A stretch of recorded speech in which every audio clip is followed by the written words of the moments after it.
अंशु कानपुर से इंजीनियरिंग कर रहा था। वह 21 साल का एकदम मस्त छोरा था। जब गांव में रहता था तो बस कभी कभार पेड़ के झाड़ियों में छुपकर गांव की लड़कियों और औरतों को नहाते देखना और उनको परेशान करना, यही काम था। कोई कुछ बोल भी नहीं पाता था क्योंकि उसके बाबूजी गांव के जमींदार थे। उसकी एक बड़ी सी हवेली है, नौकर चाकर, और घर में मेरे बाबूजी, माँ, चाचा और चाची थे। सामू हमारी हवेली का मुख्य नौकर था और उसकी पत्नी शांति मुख्य नौकरानी। अंशु का पूरा बचपन और जवानी के कुछ साल यही बीता है। सामू और शांति की बेटी रानी अंशु से करीब 2 साल छोटी थी और बचपन में रानी और अंशु एक साथ ही पढ़ते, एक साथ खेलते और दोनों का ज़्यादा समय एक साथ ही बीतता था। बचपन से ही दोनों में काफ़ी प्यार था। एक बार मैं छुट्टियों में अपने गांव के लिए निकला तो गांव पहुंचते पहुंचते शाम हो गई थी। मैं घर में घुसा तो कोई भी दिख नहीं रहा था। तभी रानी दिखी तो मैं उसको आवाज़ दिया तो रानी एकदम से हड़बड़ा गई और खुशी से दौड़कर मेरे सीने से आ लगी। मैंने भी उसको अपनी बाहों में भरकर ऊपर उठा लिया और उसे घुमाने लगा तो रानी नीचे उतरने का जिद करने लगी। तभी मुझे उसके शरीर के स्पर्श का एहसास हुआ। एक करंट सा लगा मुझे। मैंने धीरे से रानी को उतार दिया। रानी खड़ी होकर अपनी तेज सांसों को रोकते हुए बोली, देखिए छोटे मालिक, अब मैं बड़ी हो गई हूँ। वो बचपन वाली शरारतीपना छोड़ दी है। आप भी छोड़ दीजिए। मैं तो नहीं छोड़ सकता क्योंकि तुम्हारी यही शरारतीपना याद करके तुमसे इतने दिन दूर रह पाया हूँ। अब रानी मेरी तरफ झपटी और मेरे सीने पे मुक्के मारने लगी। मैं हंसता हुआ उसकी तरफ लपका तो वो भागने लगी। मैंने पीछे से उसको दबोचना चाहा, लेकिन वह समझ गई थी। तभी घूमकर मेरे पीठ पर सवार हो गई। तब रानी हंसने लगी, अरे छोटे मालिक, आपसे ज़्यादा शरारतीपना हमको आता है। आप लगता है भूल गए हैं।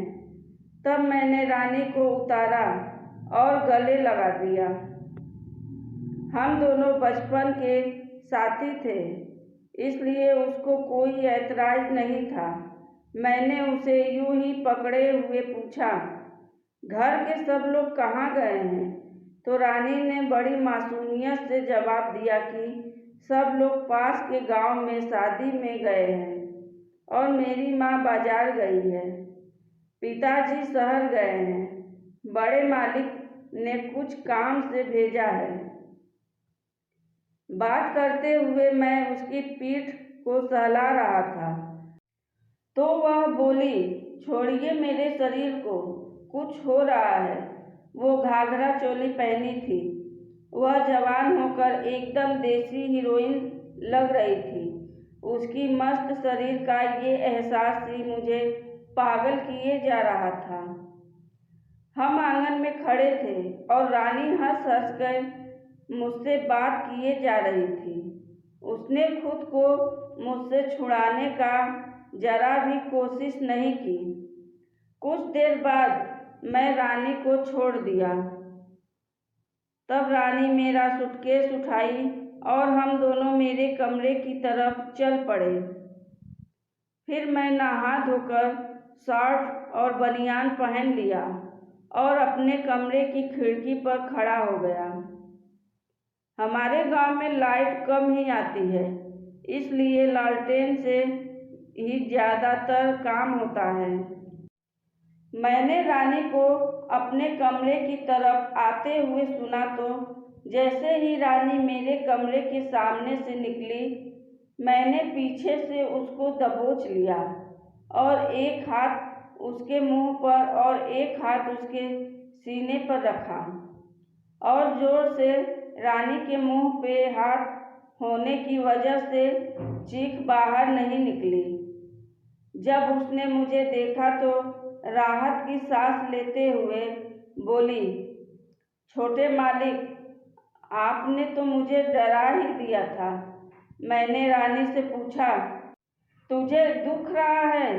रानी बोली, हाँ। फिर रानी झट से मेरे पास आ गई और कुछ ना बोल पाई, बस ऐसे ही खड़ी रही। तब मैंने उससे बातचीत शुरू की। रानी, और सुना आजकल क्या हो रहा है? रानी बोली, कुछ नहीं, बस ऐसे ही मटर गश्ती हो रही है। और पढ़ाई लिखाई का क्या हुआ? रानी बोली, चल रही है। मैंने उसके चेहरे को अपने हाथों में लिया और बोला, आई लव यू। तब रानी बोली, छोटे मालिक, प्यार तो मैं आपसे बचपन से करती हूँ।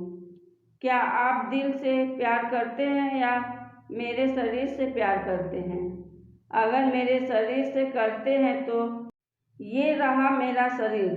तब रानी ने घाघरा चोली दिखाकर अंशु के सामने खड़ी हो गई और बोली, मेरी हैसियत नहीं है आपसे प्यार करने की। मैं आपकी दासी हूँ। आप जो कहेंगे मेरे सर आँखों पर। अब अंशु रानी को पकड़कर गले लगाते हुए बोला, प्यार तो मैं तुमसे ही करता हूँ और करता रहूँगा। जमाना चाहे जो कहे, हमें कुछ फर्क नहीं पड़ता। मैं घर वालों से बात करके तुम्हें शहर ले चलूँगा और पढ़ाई लिखाई अब तुम्हारी शहर में होगी और तुम जो बनना चाहती हो मैं साथ दूँगा। अब रानी खुशी से उछल पड़ती है और अंशु के गले लग जाती है। तब अंशु बोला, शहर में ये सब कपड़े नहीं चलेंगे। उसका घाघरा और चोली को खींचते हुए बोला, और तुमको वहाँ का तौर तरीका, रहन सहन सब सीखना होगा। तब रानी बोली, तुम हमें बताओ वहाँ की लड़कियाँ कैसे रहती हैं और वह क्या क्या करती हैं। तभी अंशु एक टी शर्ट और जीन्स दिया, लो पहनो, देखो ठीक हो रहा है। तो रानी बोली, मैं लड़कों के कपड़े कैसे पहन सकती हूँ। फिर अंशु ने मोबाइल फ़ोन में सब दिखाया और बोला, देखो शहर की लड़कियाँ कैसे कैसे कपड़े पहनती हैं। अब रानी को शर्म आने लगती है। तभी अंशु बोला, ये लो तौलिया, जाओ बाथरूम में नहा कर आओ। जब रानी तौलिया लपेटे बाहर आती है तो देखने लायक था। एकदम छुई मुई की तरह हो गई थी। तभी मैं उसकी तरफ गया तो उसका तौलिया हाथ से छूट गया और वह हमसे चिपक गई। फिर क्या था, हम दोनों खूब मटर गश्ती की। अब इसी तरह 4 दिन बिताते रहे और वह शहरी लड़कियों की तरह कुछ हद तक सीख गई। फिर सुबह घर वालों से परमिशन लेकर रानी के साथ कानपुर चला आया। अब हम दोनों ने 5 साल एक साथ एक कमरे में मौज मस्ती करते हुए अपना अपना मुकाम हासिल कर लिया। अब मैं इंजीनियर और रानी डॉक्टर बनी। तभी मेरे गांव में बीमारी फैल गई और रानी की पोस्टिंग गांव में हो गई। वह हवेली में रहते हुए गांव वालों को और मेरे घर वालों की बहुत सेवा की। फिर मैं सारी बात पिताजी को बताई। तब मेरे पिताजी ने उससे मेरी शादी करवा दी है। अब हम दोनों परिवार के साथ बहुत खुश हैं। दोस्तों, अगर आपको हमारा चैनल पसंद आए तो सब्सक्राइब, लाइक व शेयर ज़रूर करें। धन्यवाद।